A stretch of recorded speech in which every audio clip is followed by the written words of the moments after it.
पहुंच जाती है, याद रखिए।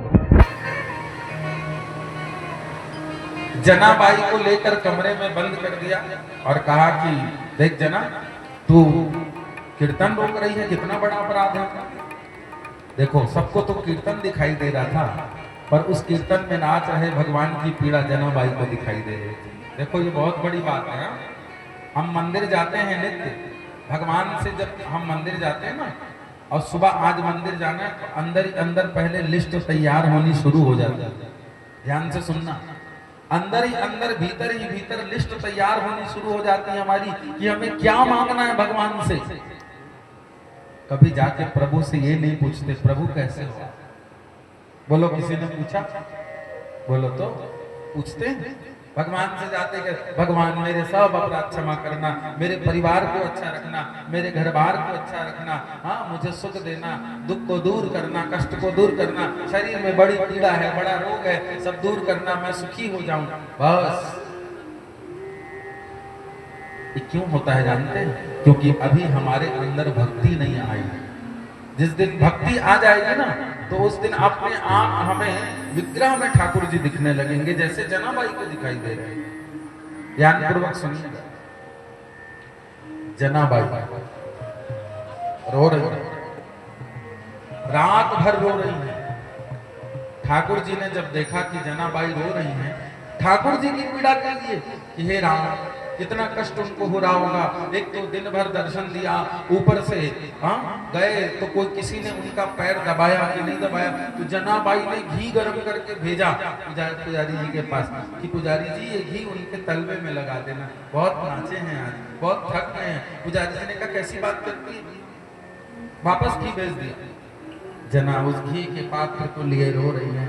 हे ठाकुर कैसा लग रहा होगा, कितनी पीड़ा, कौन देखेगा आपको। इतने में महाराज मंद मंद सुगंध आने लगी, मंद मंद पाजेब की आवाज आने लगी, और छुम छुम करके कोई और नहीं साक्षात विठ्ठल नाथ प्रकट हो गए और कहा, जनाबाई के सामने आकर बैठ गए और बैठकर दोनों पैर सामने कर दिया और जनाबाई की गोद में दोनों पैर रखकर कहा, अरे तू रोती क्यों है, ले मैं आ गया, अब जितनी सेवा करनी है तू कर।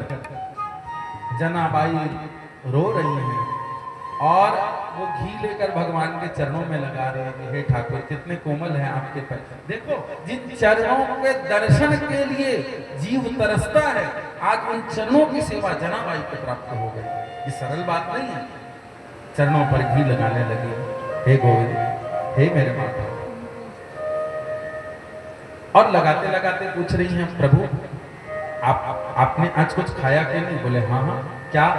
बोले आज तो पूरन पूली लगी थी और दाल भात की सब्जी थी, दाल भात थी, और कल बोले वो पूरन पूली और दाल भात, और परसों बोले वही।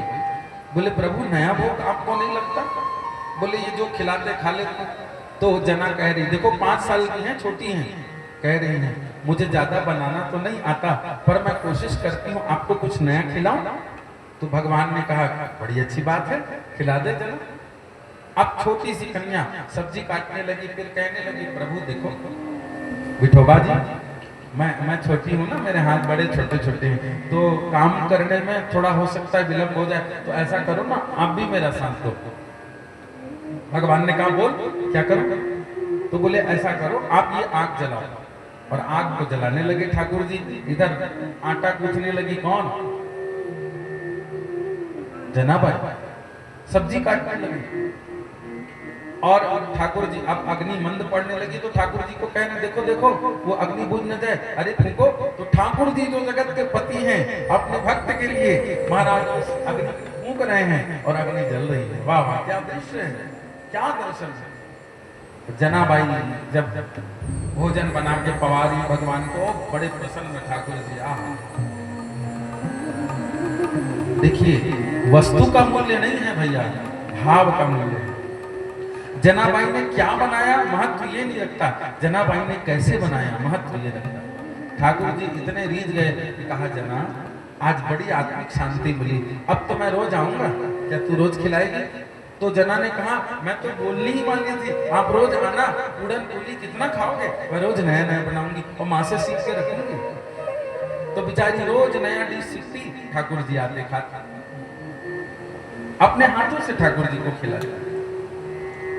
एक दिन माँ रुक्मणी जी ने देखा ये रात रात को मंदिर बंद होने के बाद जाते क्यों?